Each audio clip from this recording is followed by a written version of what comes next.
At first glance, the notion that feeling alone can actually connect us all seems like a profound contradiction, an almost nonsensical twist of logic. Loneliness, by its very nature, is a sensation of separation, an aching void where connection should be. It's the whisper in the quiet hours, the sense of being an island adrift in a sea of humanity. Yet, as Irvin Yalom so often illuminates in his masterful explorations of the human psyche, the paradox holds a deep, resonant truth. This intensely personal, often isolating experience is, in fact, one of the most universal aspects of the human condition. We are, each of us, born alone and will ultimately die alone. This existential aloneness is not a flaw in our design, nor a failure of our social efforts.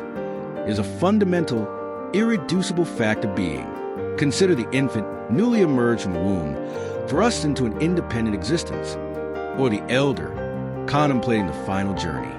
In myriad moments throughout life, we are confronted with the undeniable reality that certain experiences are ours alone to bear. No one can truly step into our consciousness, feel our precise pain, or experience our joy in the exact same way.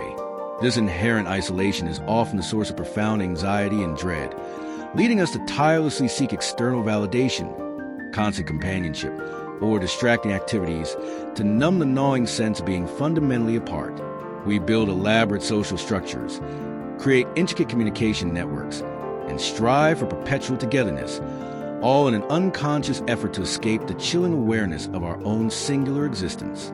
However, it is precisely in the shared acknowledgement of this universal human predicament that the paradox reveals its connective power. When we dare look past the superficial veneers of social interaction and glimpse the underlying solitude that resides in every soul, a strange and powerful empathy emerges. The moment we recognize that the person across from us, be a friend, a stranger, or even an adversary, also grapples with their own form of existential aloneness, the walls between us begin to thin. It's a silent, often unspoken understanding. You, like me, are fundamentally alone in this journey, and in that shared aloneness we are bound. Yalom, through the intricate narratives of his patience and the philosophical dialogues woven into his novels, consistently brings this truth to the forefront. He emphasizes that while we may strive for perfect fusion with another, true connection blossoms not from the eradication of our separate selves, but from the acceptance of our distinctness. It is in allowing the other person to be a separate whole and inherently alone being that we can truly meet them, not as an extension of ourselves, but as another consciousness navigating the same profound human landscape. This perspective shifts the burden from finding someone to complete me to finding someone with whom I can share the journey, acknowledging we both walk a fundamentally solitary path. This shared aloneness is not a grim pronouncement, but rather an invitation to a deeper, more authentic form of connection. When we shed the illusion that we should never feel alone, or that loneliness is a sign of personal failure, we open the door to vulnerability. When one person dares to articulate their feeling of isolation, others often recognize it within themselves and feel less ashamed, less abnormal. They might think, so it's not just me, others feel this too. This shared vulnerability becomes a powerful binding agent, transforming the isolating experience of loneliness into a collective understanding. It's a quiet nod, the knowing glance, the shared sigh of recognition that transcends words and superficial pleasantries. Ultimately, the universal paradox of loneliness teaches us that our deepest connections often stem not from our shared joys or achievements, but from our shared human frailty, our shared fears, and yes, our shared aloneness. By embracing this profound truth, we can move from a place of seeking constant external validation to one of appreciating the rich, complex tapestry of human existence, recognizing that even in our most solitary moments, we are inextricably linked by the very nature of our being. We are, truly, not alone in our loneliness. Let's delve deeper into the intricate landscape of human aloneness by distinguishing between two crucial concepts often conflated: existential loneliness and social isolation. While both can evoke feelings of disconnect, they originate from fundamentally different sources and demand distinct responses. Understanding this difference, a cornerstone of Irvin Yalom's therapeutic approach, is not merely an academic exercise. It's a profound shift in perspective that can empower us to navigate our inner world with greater clarity and compassion. Social isolation is what most people typically think of when they talk about being lonely. It's the tangible absence of social connection, a lack of meaningful relationships, or insufficient interaction with others. This can stem from various external factors: moving to a new city, losing loved ones, experiencing a physical disability that limits mobility, or even simply living in a society that prioritizes individual pursuits over communal bonds. It's measurable in a way. One can count friends, assess social engagements, or observe a lack of daily human contact. The pain of social isolation is often acute and aching, manifesting as a yearning for companionship, a desire for shared experiences, and a feeling of being left out or forgotten. The antidote, seemingly, is more connection. Joining clubs, making new friends, reconnecting with family, or engaging in community activities. This form of loneliness is largely contingent upon external circumstances and the availability of others. Existential loneliness, on the other hand, is a far more fundamental and inescapable aspect of the human condition. It's a profound realization that no matter how close we become to another person, there will always remain an unbridgeable gap between our consciousness and theirs. We are, at our core, separate beings, each with our own unique inner world that no one else can fully access or comprehend. This isn't about having a lack of friends or being alone in a room. It's about the inherent solitude of being a self. As Yalom frequently emphasizes, paraphrasing a core tenet of existentialism, we are thrown into existence alone, and we must ultimately face our own existence, our choices, and our mortality in solitude. Even in the most intimate embrace, even amidst the most vibrant crowd, the core of our subjective experience remains uniquely ours. This type of loneliness doesn't disappear with the arrival of a companion. It's a constant backdrop, a silent, humble awareness that underscores all our connections. The failure to distinguish these two forms of aloneness can lead to significant distress and misunderstanding. Many individuals, feeling the subtle presence of existential loneliness, might mistakenly attribute it to a lack of social connection. They might then desperately pursue more friendships, romantic relationships, or group affiliations, only to find that even when surrounded by people, the deeper sense of isolation persists. This can lead to profound disappointment, a feeling of what's wrong with me, when external solutions fail to address an internal reality. Conversely, someone who is genuinely socially isolated might pathologize their situation as an unavoidable existential state, neglecting the very real external steps they could take to build community. Yalom's work, particularly in books like Love's Executioner, provides rich clinical examples of patients grappling with these distinctions. He illustrates how therapy often involves helping individuals confront the existential givens: death, freedom, isolation, and meaninglessness. Not to cure them, but to live more authentically within their inescapable presence. For existential loneliness, the solution isn't to eliminate it, which is impossible, but to acknowledge it, accept it, and find ways to live meaningfully despite it. This might involve cultivating self-reliance, developing a rich inner life, or forming connections that honor both the shared humanity and the unique individuality of each person.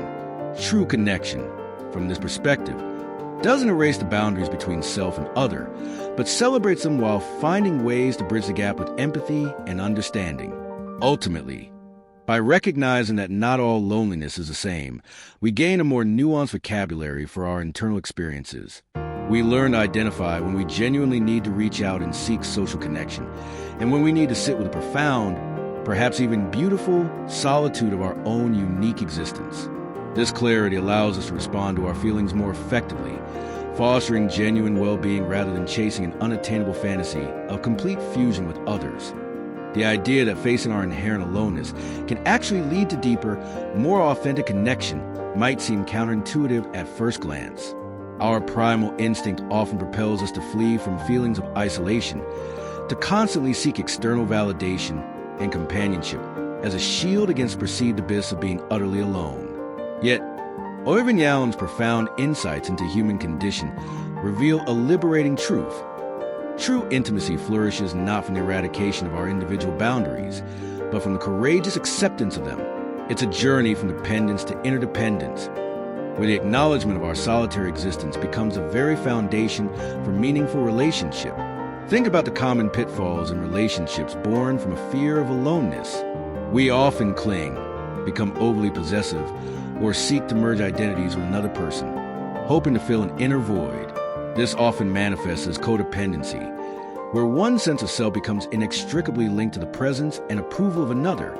Such relationships, though seemingly close, are often fraught with anxiety, resentment, and a stifling lack of true freedom. When we depend on another to complete us, we place an impossible burden on them and deny our own capacity for wholeness.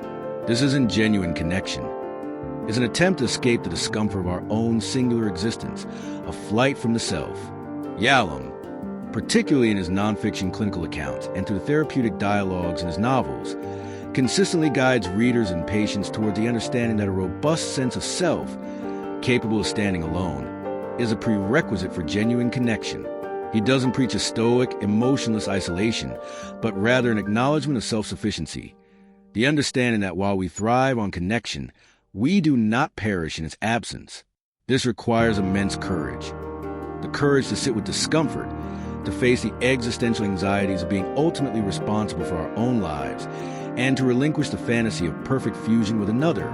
It means accepting that even the deepest love cannot erase the fundamental fact that we are distinct individuals, each navigating our own unique journey through existence. When we embrace this inherent aloneness, something remarkable happens. The pressure on our relationships begins to ease. We no longer look to others to fill a perceived emptiness within us. Instead, we approach connections from a place of fullness, seeking to share our lives, our experiences, and ourselves rather than to extract validation or completeness. This shift transforms relationships from needy dependencies into interdependent partnerships where individuals, strong in their own right, choose to walk alongside each other. It allows for space for individuality and for the healthy boundaries that paradoxically foster deeper intimacy. Consider the example of a person who fears abandonment. This fear often stems from an inability to tolerate being alone. In their desperation for connection, they might compromise their values, suppress their true feelings, or tolerate unhealthy dynamics. However, if this individual can confront and accept their capacity to be alone, to survive alone, the fear of abandonment lessens. They gain the freedom to choose relationships based on genuine compatibility and mutual respect, rather than out of desperate necessity. This newfound strength and self-possession make them a far more appealing and authentic partner. Ultimately, the courage to confront our inherent aloneness isn't about becoming solitary hermits. It's about building an unshakable inner core, a foundation from which we can then reach out to others not out of deficit, but out of a desire to share and enrich. It's a profound understanding that we are, in our essence, complete individuals, even when alone. And it is this very understanding that paradoxically enables us to forge the most profound, most authentic, and most resilient connections with others. Connections built on mutual respect for both shared humanity and unique individuality. In a world that often champions strength, self-reliance, and an almost impervious facade of happiness, the act of opening up about our loneliness can feel like an act of profound weakness. We are conditioned to present a curated version of ourselves, one that suggests we have it all together, that we are perpetually thriving in a vibrant tapestry of social connections. To admit to feeling lonely, therefore, often feels like a confession of failure, a stark admission of inadequacy. Yet, it is precisely in this act of shared vulnerability that some of the most profound and resilient human bonds are forged. This truth lies at the heart of much of Irvin Yalom's work, particularly his emphasis on the therapeutic power of authenticity and the deeply human need to be seen and understood, flaws and all. Consider the pervasive nature of what Yalom might call game playing in our social interactions. We wear masks, maintain pleasantries, and engage in superficial conversations that skim the surface of our true experiences. This is often driven by a fear of judgment, a belief that our inner struggles, especially something as stigmatized as loneliness, will be met with disapproval, pity, or even rejection. We worry that if others knew the full extent of our solitude, our anxieties, or our feelings of disconnect, they would recoil.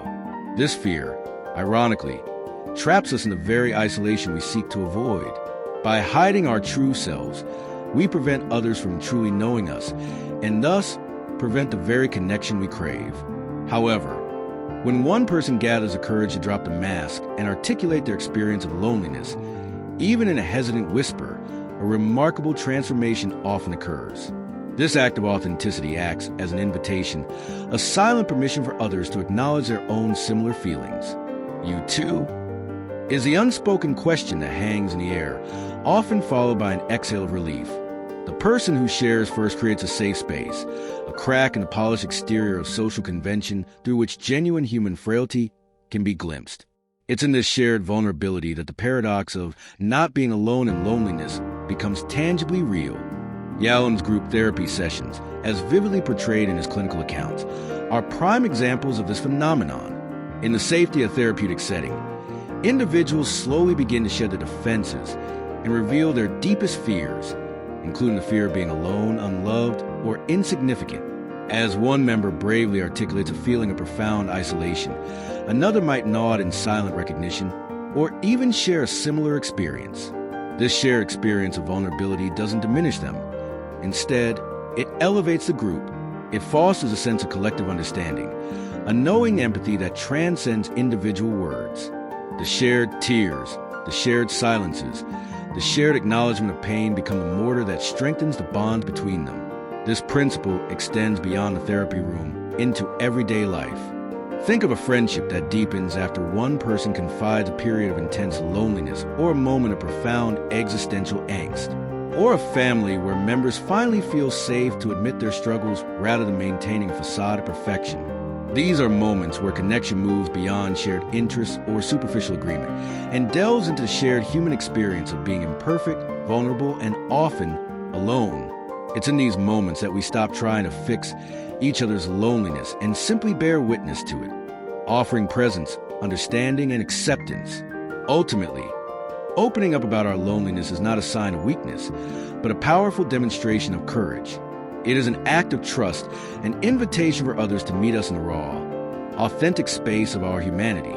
And in that shared vulnerability, in the recognition that we all carry some degree of fundamental solitude, we discover a profound and enduring truth, that the very feelings we fear will isolate us are, in fact, some of the most powerful connectors of the human spirit.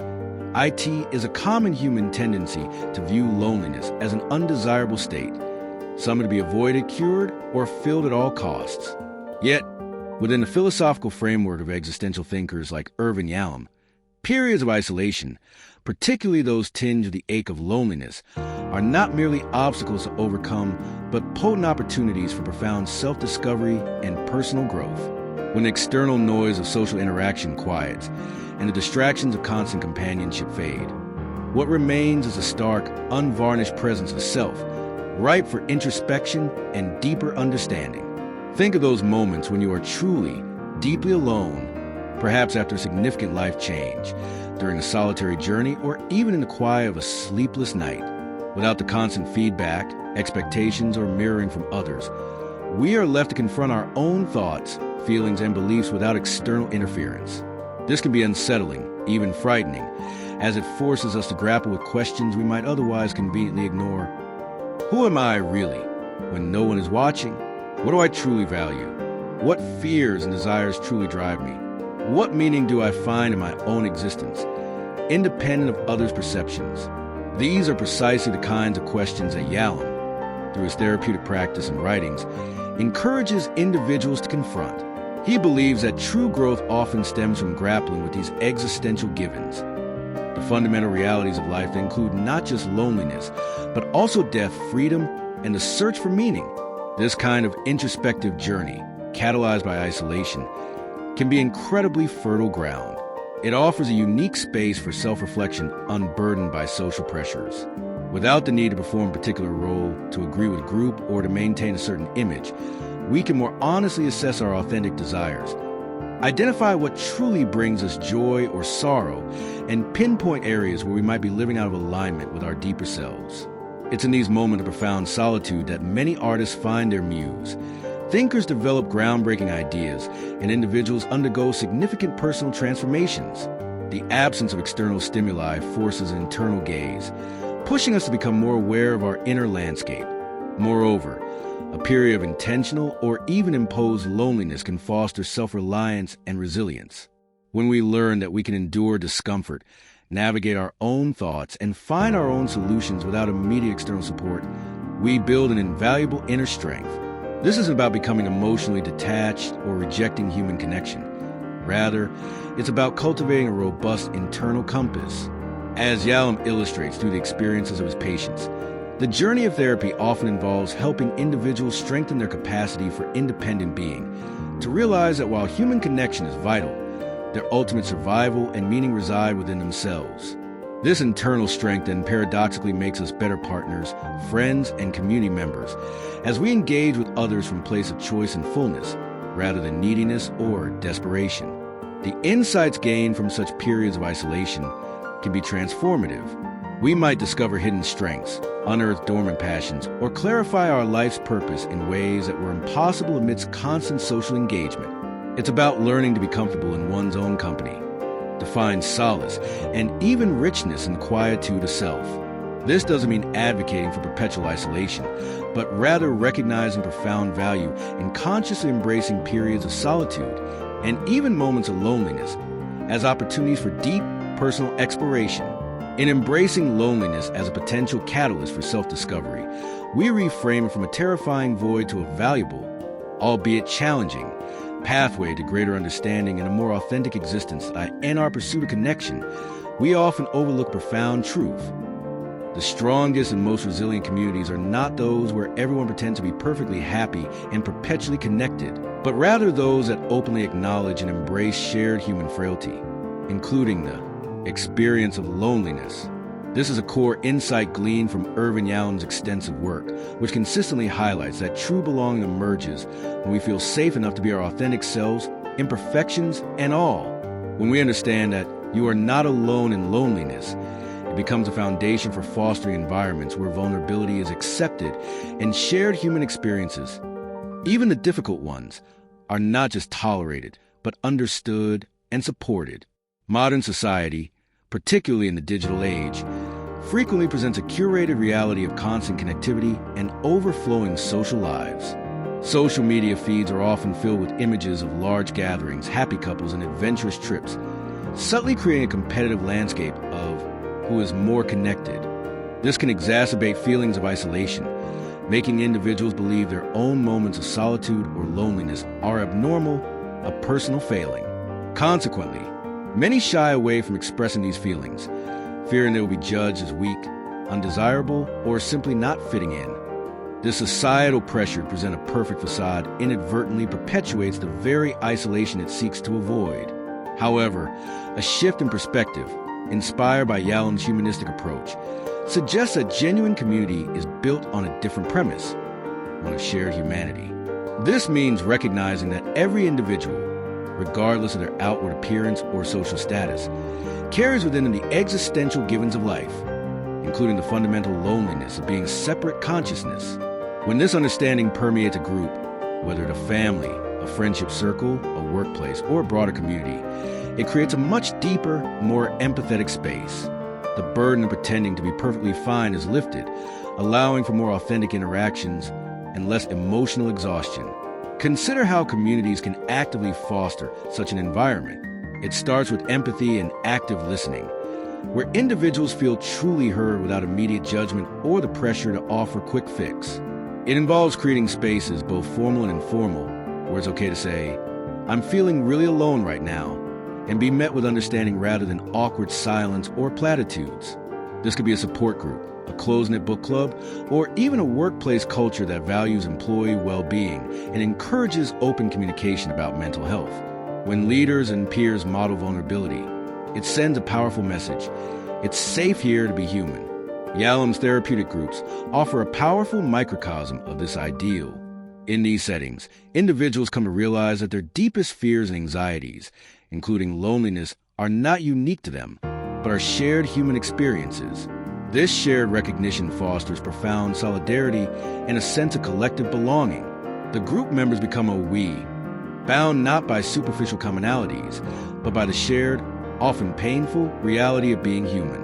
This allows them to support each other not by erasing the loneliness, but by sitting with it, acknowledging it, and finding meaning within it together. Ultimately, building communities that embrace shared human frailty means fostering environments where authentic connection triumphs over superficiality. It means recognizing that our shared vulnerabilities, including our capacity for loneliness, are not weaknesses to be hidden, but powerful common ground upon which the strongest and most compassionate bonds are built. It's about cultivating a collective embrace, where everyone understands that no one is truly alone in their moments of solitude. Ready to delve deeper into human experience? If today's exploration of loneliness and connection resonated with you, hit that like button and subscribe to our channel for more insights into psychology, philosophy, and well-being. Share your thoughts in the comments below. What does not alone in loneliness mean to you? Your engagement helps us build a community where every voice is heard and every human experience is honored. Join our journey for more profound conversations.